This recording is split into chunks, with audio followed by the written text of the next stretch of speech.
I want to start off today by first of all congratulating Coach Cook and the volleyball team. I got a chance to watch that, and man, what a great win for them! And looking forward to watching Thursday and hopefully Saturday. So good luck to those girls. Um, it's been an exciting couple weeks here for me and for Nebraska football. A lot of changes and a lot of work going into getting some new coaches on board and getting some new players on board. That's exciting to me. Really happy with the changes and the new guys that we have coming on board, both on the staff and on the roster. College football's changing, and I think we have to be light on our feet and make sure that we're adapting to some of those changes.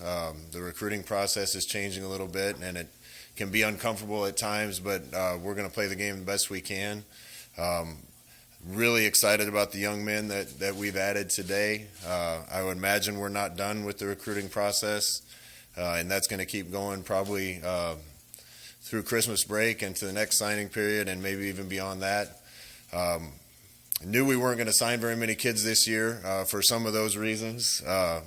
We don't have a lot of spots on our roster as it stands today, and so we were really selective with the kids that we decided to recruit and take. And I think through that selective process, we landed on some really good guys that we feel good about being able to help us right now and definitely develop into really good football players.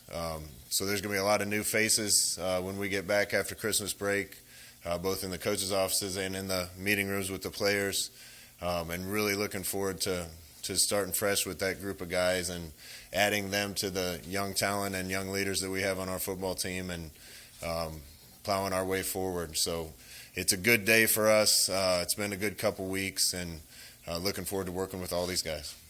Rather than get asked questions, I think I'll just kind of go through the commits from today and give you a brief comment about them. But Chase Androff's a guy that from Minnesota, a tight end for us that Coach Beckton identified early on as somebody that he thought fit what he wanted to do. We're excited about him, love his size and his potential.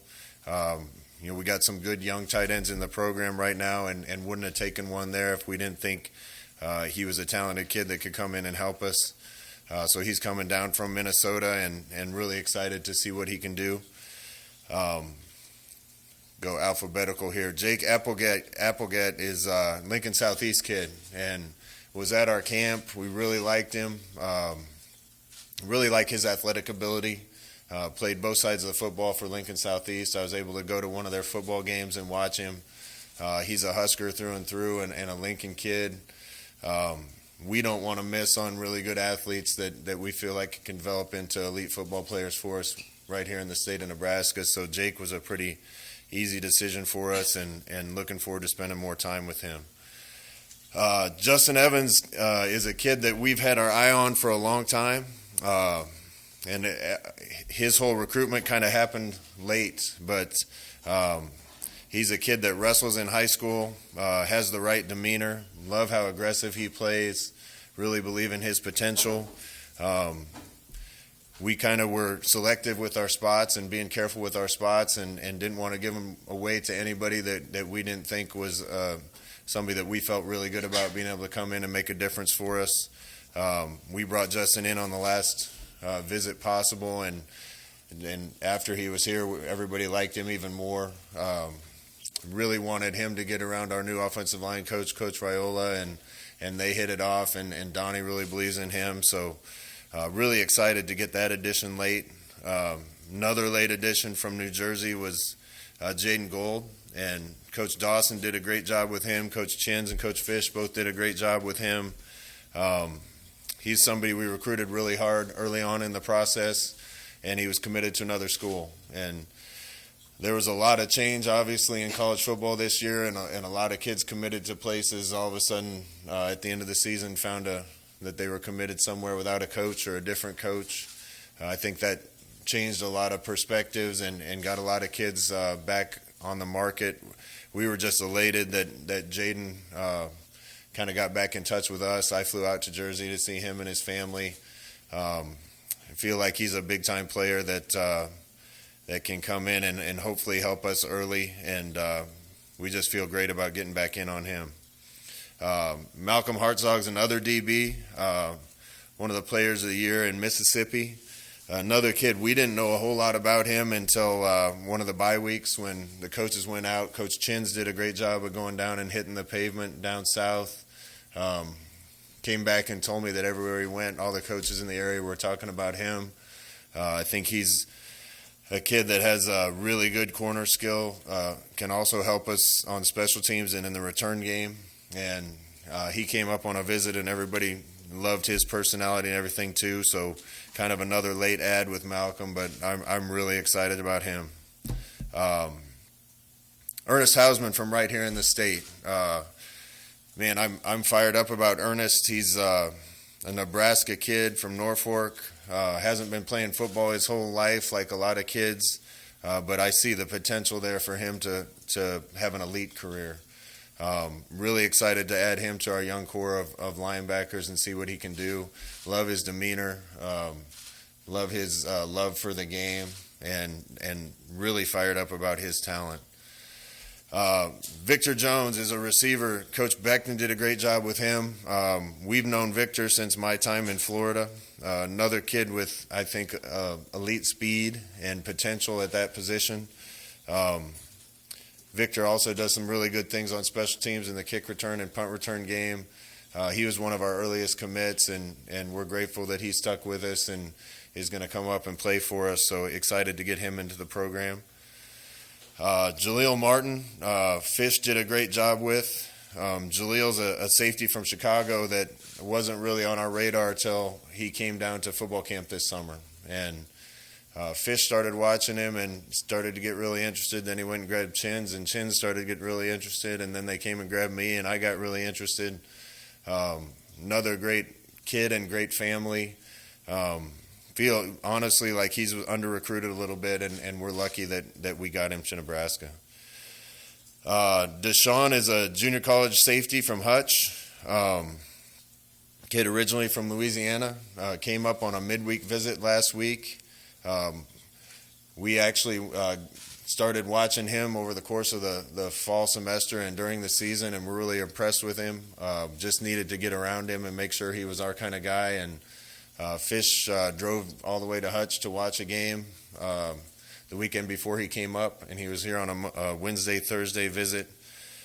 Really excited about him. Safety's one spot where on our roster we're a little short of numbers, and think he's going to be a really good addition that hopefully he'll come in and compete right away. Gage is awesome. Really excited about him too.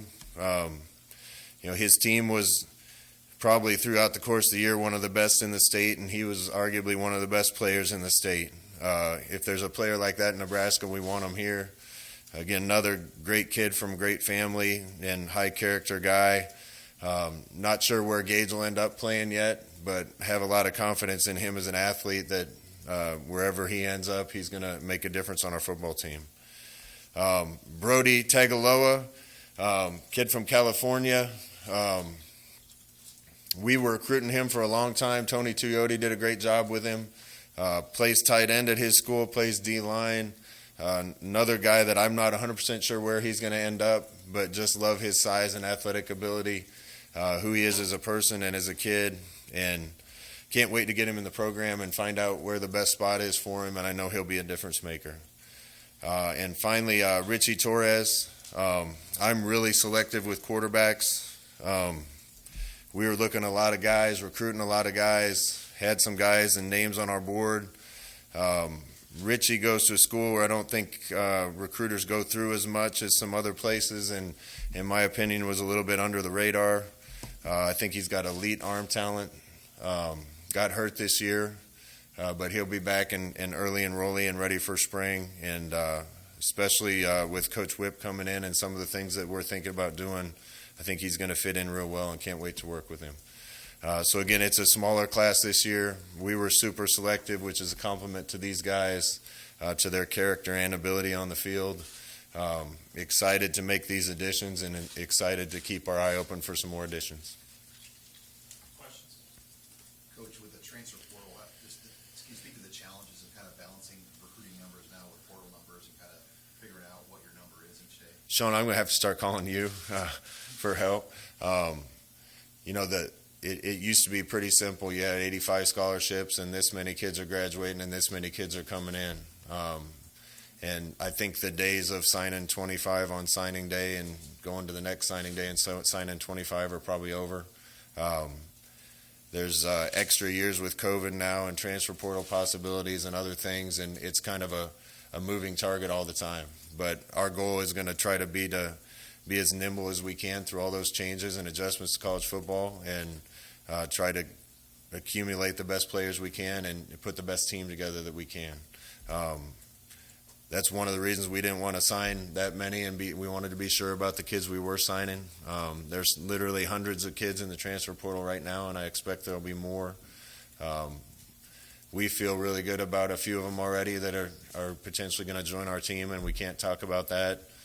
We feel really good about some other ones that you guys might not have heard of and their chances of joining the team. And I don't want to live in that world, but if there's players that come up in the portal that we feel like can make us a better team and fit with our culture and our team and make us better, that we're going to keep our eye on that and definitely save some spots in case those people show up and want to be at Nebraska. Is it pretty set in your mind to go get a quarterback out of the portal? That's the first part. The second part is, would you entertain the thought of taking two? We're going to take the best guys that we can to help our football team, whether that's high school kids or junior college kids or transfer portal kids. And we're taking a look at everybody that we think merits a look. Quarterback's definitely a spot that we're taking a look at every kid that we can. I think our mind is leaning toward taking one in the portal right now. We're low on numbers right there, but it has to be the right one too. And we're working through that right now, but at all these positions, if there's a player we feel like we can help, that can help us, that we can get, we're probably going to take them. How have you found your vision and Mark Whipple's vision in terms of what you want a quarterback to be? I mean, are they aligned? Do you have your own preferences? How is that conversation going so far? Yeah, it's been great with Whip. Up to this point, most of our focus has been on getting a coaching staff put together and getting a recruiting class put together. I've known Whip for a long time and kept in touch with him for a long time. Really admire what he does and what he was able to do in his career and this year at Pittsburgh. And same with Mickey. And Mickey's coming from a program that won a national championship and had an elite offense, and Donovan's coming from a pro offense. And after we get through today and some of the things that we're doing now, I can't wait to sit in a room with those guys and talk offense and figure out exactly what we're going to look like and what we're going to be. But I have a lot of confidence that the marriage of those things are going to come together real well, because there's some elite coaches and really smart guys in that room. I think it'd be fair to say that all three of those guys come from offenses that people would describe as pro style. You throw the ball quite a bit. Do you feel like in your own heart you want to make a shift a little bit away from maybe some of the option things that you were doing and toward something that's more of a pocket pass? We're going to do what gives us the best chance to win. And I think that's going to require some really smart guys sitting down in a room and figuring it out. A little bit will probably be decided on the players that we have in the room at that point. But there's a lot of offenses that work if you execute and do them well. And I can't wait to try to mix what we're doing with some of the things that those guys are doing and hopefully get even better. What did you like most about Whipple in selecting him as your offensive coordinator? I think you probably had quite a few options. Why did you pick him? Why did you think he was your best pick? Talked to a lot of guys, sat down with a lot of guys. There's some really unbelievable guys that I sat down and talked to, and I was really encouraged by the level of interest from some of the best guys, in my opinion, in the country. When it came right down to it, I think what Pitt did this year and just Whip's intelligence and personality. If I'm going to take a step back at all from coaching offense and calling plays, I wanted somebody that had done it a lot, was experienced, that had done it at an elite level, that had coached at an elite level, and that I felt like could go in a room and take over and be the face of the offense. And I didn't really know other than through third parties that Whip would have any interest, and kind of found that out late and was able to sit down with him. And it was a pretty easy decision after I was able to do that. Just his passion for the game, his knowledge of football, and his command of what he likes to do is really impressive. What were the traits that Donovan had, even as a younger guy in the profession, that made you want him for that spot? Yeah, I kind of look at him as a younger guy too. I was 38 when I became an offensive coordinator. I think Coach Osborne was 34 when he got the head job here. So Donnie's 39, and I guess that makes you a young guy in the business. I wish I was 39 again. The first time I met Donovan was actually at a high school practice when I was recruiting, and had heard his name before and knew where he was, but I'm not sure how much interest I had. We started talking about what he believed in on the offensive line, the technique that he coached, and I got pretty interested pretty fast. There was, again, some unbelievable candidates and a couple that it came down to that I think both would have done a great job. Really, when I sat down and watched film with Donnie and watched what he was teaching and what was being done, felt like it would make a big difference on our offensive line. And again, I really impressed with his character, with his demeanor, and I think that's important with the offensive line we have and the relationship that I know he's going to have with the guys. So really couldn't be more excited about landing on that, and I know this is going to be his first big job, and sometimes those guys are really hungry, and that's what I expect from Donnie, and he's going to work his butt off to make this work. What's your thought on how you handle the running backs spot, coaching spot, and any more clarity on what you're doing with special teams? Yeah, those are decisions we still have to make. I think I'm really close to getting those things done. Regardless of where it lands, I know we're going to be coached really well at running back and on special teams. Wanted to get the coordinator thing done first, ended up having an opportunity to hire Mickey, so got that done before the coordinator, and then found the O-line coach that I wanted. We got one more spot left, and now with signing day done, imagine I'll turn my full attention to that. But have a pretty good idea what I want to do, and I think it'll be coming pretty quick, and feel good about us being coached well at both running back and special teams. What specifically did you like about how Raiola teaches? Maybe I'll let him talk about that when you get a chance to talk to him. But to me, what he coaches is really modern. It's what I believe in. He's going to get the guys ripping off the ball and running and trying to get people moved. And it's a little different than what some other people coach. And again, it's what I believe in, and based on our personnel and the type of offense that we run, I think it's the best thing for us. And I think he's as good a guy as there is to teach those things and what we want to get done. What have you already seen from Coach Joseph about his recruiting acumen, his effort, his contacts, all those things? Yeah, I mean, he's a smart guy first and foremost. He loves Nebraska. This is where he wanted to be. I'm grateful for that. I think he's going to be able to help us on offense. I think he's going to be able to help me as a head coach because of some of his experience. Coach Whip, too, which is wanted and needed. And there's no question that he's going to work his tail off to try to get us the best players that we can in this program. And we need a few more guys like that are out hitting the pavement and trying to bring the best guys possible to Lincoln. How did you find the environment as you went out? Obviously, there's been a lot of major changes at the head coaching level and on staffs around the country. And I guess when some of the numbers that are being thrown around in the country, $10 million a year for head coaches and things like that, I mean, did you feel like you were able to compete the way you wanted to and get done what you needed to in that environment? In hiring coaches? Yeah. There's a lot of changes going on in college football right now, and it's crazy. And even in recruiting, I can't tell you with 30-some coaching changes how many kids, again, had rugs pulled out from them right before signing day. And I think there's going to be a lot more guys available in February because of that. Coaching's no different. There's a lot of movement, a lot of change.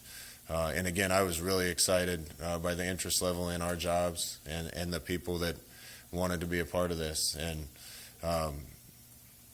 landed on the guys that I think fit us the best and give us the best chance. And everywhere I went, there was a lot of excitement, and a lot of people recognized how hard our kids played last year and how close we were in a lot of games, and a lot of people that wanted to be a part of that. How do you evaluate and explain how recruits are going to fit into your offense when you guys are still kind of formulating what that's going to look like? Well, there's going to be elements probably of what we do and a lot of elements of what other people do, and at the end of the day, you can either run it or throw it, and I think we'll land on a good combination of that. Again, I don't want to say too much because I want to keep as much under my sleeve as I can, but I know kids feel great about where we're going, and we talk to those kids about that a little bit and what we're going to do on both sides of the ball, and again, a lot of people that want to be a part of it. How would you characterize your confidence in your returning quarterbacks, Smothers and Heinrich? I'm confident in those guys, and Coach Whipp's had a chance to look at those guys already too, and he's confident in those guys. So again, if those are our guys going into the year, I feel great about it. I wouldn't have taken those guys. I thought Logan played 3 excellent quarters against Iowa, and we didn't finish great. Said all along, I think H has a ton of talent, and it's just a matter of time with him. So we're really excited about those guys, and I know Whip is too. And if there's the right guy to add to that competition, we will. Hey, Scott, a level of excitement mentioned on the recruiting trail. Has it changed over the last couple of years, given the results on the field, or do people see what happened? No, I actually think this year was probably a little easier than last. And part of that's, we weren't able to go out on the road for a lot of days, weren't able to go see kids, and weren't able to have kids on campus. But when we get kids on this campus, we got a great chance to get them. I think a lot of coaches around the country and kids around the country saw how well we played despite the results, and we're looking for a few guys that are going to make the difference to get us over that hump, and we'll keep looking for them. We had a couple of guys on offense who could have come back that aren't. Adrian and then Cam announced he's going to the NFL yesterday. Can you just maybe talk about what it's going to take to replace those guys and what your conversations were like with each of them as they made their decisions? Yeah, those were tough decisions. I respect those guys and appreciate so much what all those guys have poured into our program. For some of the guys that are leaving, they've been here 5 years, started 4 years. For guys like Cam Taylor-Britt, for guys like Adrian, those are tough decisions. Wish them nothing but the best. Would have liked to keep a lot of them here, but those guys are making the decisions that they think are best for them, and every one of them had great conversations with them and talked to them about hoping they succeed, and they want us to succeed and do well. And there's programs all over the country that are losing guys, and replacing those types of guys aren't going to be easy, but that's our job, and we'll get there. You had a couple of guys in the recruiting class, Martin and Applegate, that you mentioned you got with camps. How important was it to have those camps back, especially being able to do those private workouts back? It's really important, especially for us. There's a lot of schools a lot closer to recruiting areas with more recruits every year than we have. Getting kids to Lincoln is really important for us because I've said it a bunch, but when we get to kids to Lincoln and they see our facilities and they meet the people and they see the environment here, we got a great chance of getting them once they're here. Camps help us do that. Obviously, having visitors for games help us do that. We went basically a whole recruiting cycle without being able to get anybody here, and having those camps and opportunities for kids to get to Lincoln. Lincoln and this university kind of sell themselves, and as many as we can get to Lincoln, and it gives us a big benefit. Rayola's got a lot of history with centers, obviously playing that position, coaching the position. Do you feel like you have a guy or the guy on your roster now that can step in for Cam, or is that also a portal possibility? We're going to look for the best possible that we can with remaining spots in the portal. I don't know what positions those will be, but I've said before, I feel great about some of the young talent in our program, and I feel great that Donovan's going to get some of the guys that we already have in the program playing at a higher level than they have and playing better. We got a lot of guys that have taken snaps at center. Nuri's taken snaps at center. Ethan Piper's taken snaps at center. Trent Hickson's taken snaps at center. I think there's a possibility a couple other guys could be that guy. At the end of the day, I got a lot of confidence in those guys and in Donnie to get them right, and we'll get the best 5 out there. Becton said today, a lot of players were really excited about the new coaches going up to them and stuff. Did you see kind of a jolt in the building just the last few days with them here, and maybe even a jolt for you as you kind of hit refresh a little bit? Yeah, hitting refresh is big, and having some new faces in the building is gonna I think give us a spark. I really do, and just the attitudes and energy that some of these coaches are bringing in the building, I think is going to make a difference for us. Excited to put some more new faces together with them, with some of these recruits and maybe some other additions, and it's going to be a new group. We're going to have to do a great job of bringing that group together as a team and getting them to play as a team, so it's not just a bunch of new faces. But again, I think we're a long way down the road of putting the right team together, especially with the coaching hires we made. We probably won't be talking to you formally for a couple of months, so if winter conditions starts in January, at this moment, do you have a pretty good idea of who your new player leaders are going to be, or do you want to see those guys emerge over the next month? I have a good idea, Sam, of who I want them to be. Those guys have to do it. And I just got done meeting with our entire roster, individual meetings. There were some that I told it's time to step up as a player. There's some other ones I told that, I'm really excited where you are as a player. We need you to step up as a leader. And that's going to start right away when we hit the weight room in January. We need guys setting the example and holding everybody else accountable to that standard. And some of those guys are going to be the same. Some of them are going to be new faces. But feel really good about the character and ability for some of those guys to take on those leadership roles. Is there any of those names you can share, guys you know now? No, because I don't want to leave anybody out. But, we got high character kids on our football team that are going to work their tails off. And leadership's pretty easy, and that's setting the standard and holding everybody else to that standard. And I think a lot of guys returning on defense have already been doing that. There's some holes to fill on offense from that standpoint, but we got a lot of guys that do things the right way and go about things the right way, and I just need their voice to expand and their role to expand. Do you have any thoughts on how NIL has affected the recruiting process? I think it makes a difference. I think it has a chance to continue to grow here based on the interest level in Nebraska football, and I think our student athletes, not just football players, but student athletes have a great opportunity to benefit from that here as much or more than anywhere else in the country. So I think it's probably starting to make a difference, but I expect that difference to maybe even continue to get bigger as we go down the road. Thank you, guys.